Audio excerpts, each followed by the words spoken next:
Recep Tayyip Erdoğan has a love-hate relationship with the Turkish political community. His friends and supporters say he's a hard-working, charismatic leader who has brought Turkey untold success.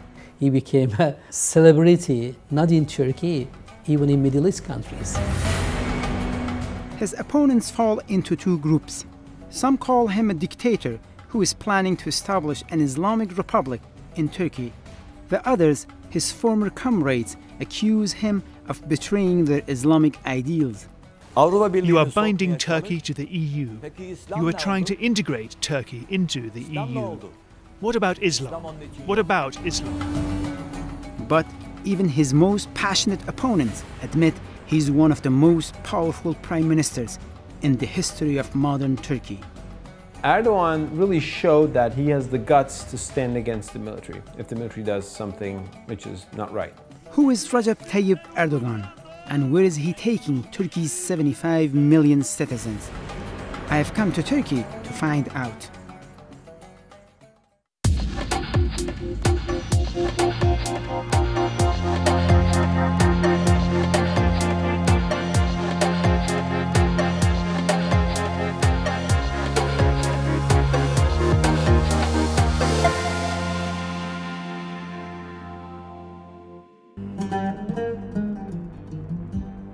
Turkey, the bridge between East and West, the largest and one of the fastest growing economies in the Muslim world. A country with deep ties to the East and ambitions to be part of the European Union. Over the past decade, Turkey has witnessed huge changes in its politics, its social fabric, and its relations with the outside world. And the force behind all these changes has been the controversial Prime Minister Recep Tayyip Erdoğan.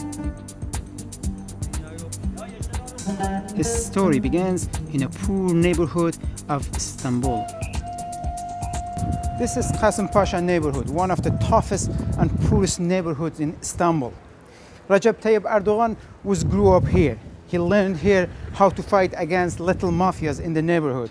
Many of his friends believe actually his leadership style was shaped here in this poor neighborhood some 40 years ago. The young Recep sold snacks on the city streets to make pocket money. And Qasim Pasha is where all the tough guys come from in Istanbul. As a kid, he was in the market. So that's I think one reason that he knows about the economy, the free market economy, and he's been very eager to promote business in Turkey. That is different from some other politicians who grew up in the more bureaucratic tradition. I don't believe he's from Qasim Pasha. I'll tell you why. The way of life here is drinking houses, coffee houses and gambling. This may not be a nice place, but being from Qasim Pasha requires you to experience this. He's never been to any of these places. His parents sent him to a religious high school. Now, many of his former classmates are leaders in business and politics. Yes, this is Tayyip Erdoğan. This is me. Yes. Some of my other friends are MP also. Jamal Uşak spent 7 years in school with him. Most of the students were coming from lower class. The families were quite religious and traditional and conservative families. He has also had a leadership capacity. He was always organizing something, you know, let us do something, let us play football.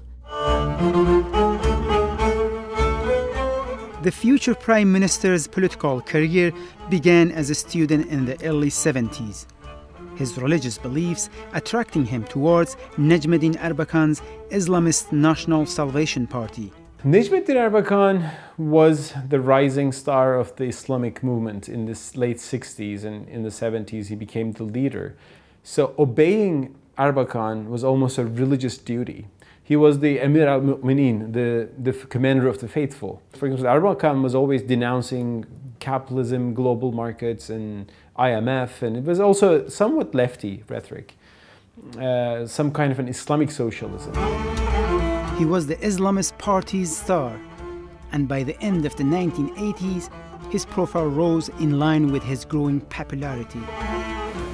In 1994, he was elected as mayor of one of the most secular cities of Turkey, Istanbul. His critics accused him of having a hidden agenda. They said he will impose Sharia law and ban alcohol and close bars. But in fact, he didn't do that. He turned out to be one of the most successful mayor of the city.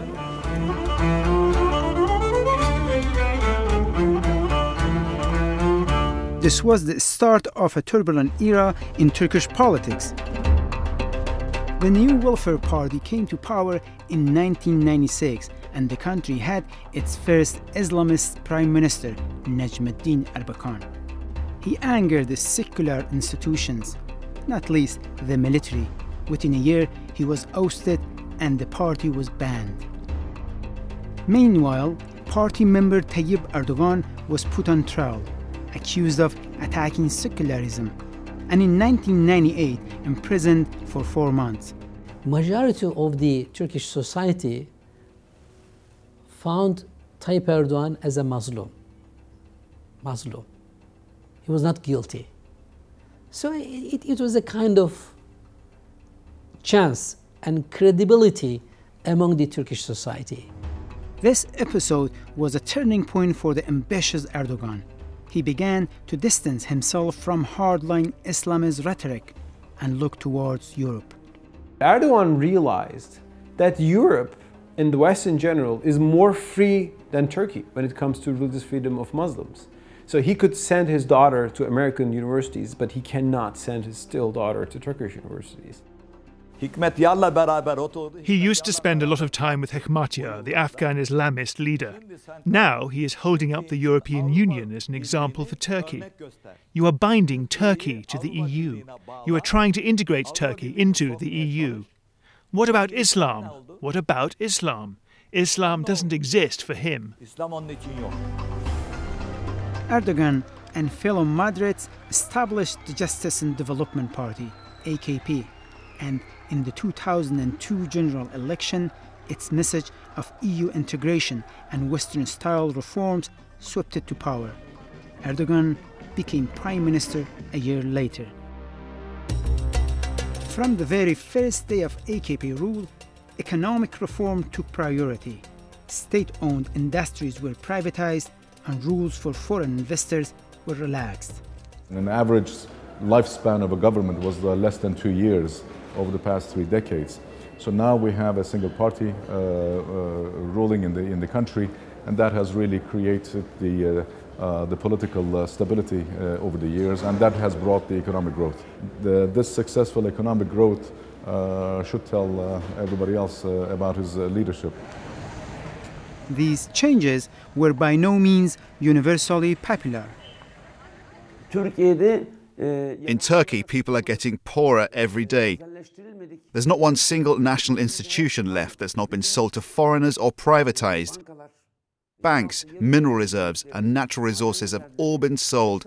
The country's being sold like a prostitute sells her own body. Political reforms proved to be tougher. EU membership demanded changes from Turkey, which Erdoğan began implementing. The death penalty was abolished, and so were some restrictions on freedom of speech and the press.